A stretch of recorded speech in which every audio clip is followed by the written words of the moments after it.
Vous allez commencer un nouveau cycle d'entraînement. La guerre de haute intensité. C'est à vous, chefs, officiers militaires, prenez ça en compte. Commencez à vous préparer pour la guerre de haute intensité. J'espère que je me fais comprendre. Ce n'est pas uniquement du terrorisme. Ouvrez l'œil. C'est beaucoup plus que ça. C'est une guerre de décolonisation. Et vous avez dû entendre ces derniers jours certains généraux ailleurs qui ont fait comprendre que s'il faille qu'ils viennent avec leurs armées nous recoloniser, il faut qu'ils viennent. Eh bien, préparez-vous à la guerre de haute intensité. Soit ils viendront eux-mêmes, soit ils passeront par leurs valets locaux qui sont ici pour essayer de troubler notre quiétude. Donc quiconque, je dis bien quiconque, que ce soit le terrorisme ou toute autre armée qui doit venir troubler notre quiétude, nous devons nous préparer à les accueillir sur de long terme et intensement. Voilà pourquoi je vous dis, préparez-vous à la guerre de haute intensité. Et nous allons suivre ces entraînements-là.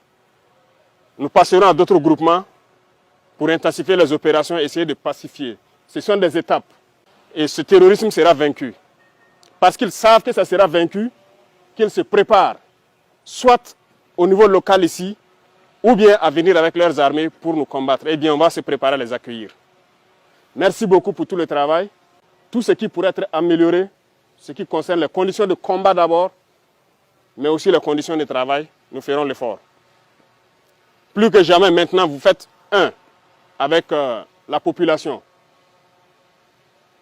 C'est tout ce que nous recherchons, le lien armée-nation.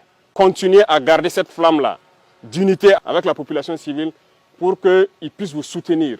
Parce que c'est grâce à eux que nous pouvons combattre aujourd'hui. C'est le peuple qui a compris.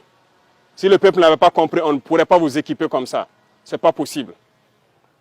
Mais les gens ont compris, ils se sont engagés et nous faisons beaucoup d'efforts pour que la capacité opérationnelle ne fait que s'accroître. Grâce à vous, presque 100% de ce territoire est conquis. Vous êtes en phase de consolidation. En tout cas, félicitations pour tout le travail abattu. Nous avons pu suivre avec vous les opérations dernièrement, avec beaucoup d'amertume aussi, lorsque vous voyez les terroristes franchir le fleuve, se retrouver à moins de 50 mètres de vous et que vous n'avez pas la capacité d'engager, parce que vous n'avez pas l'autorisation. Ça fait partie de votre discipline de formation. Mais retenez que ceux qui ont pu échapper à votre furie, qui se sont réfugiés de l'autre côté de la frontière, se prépareront certainement, puisque c'est une base arrière. Ils vont se préparer et essayer de revenir.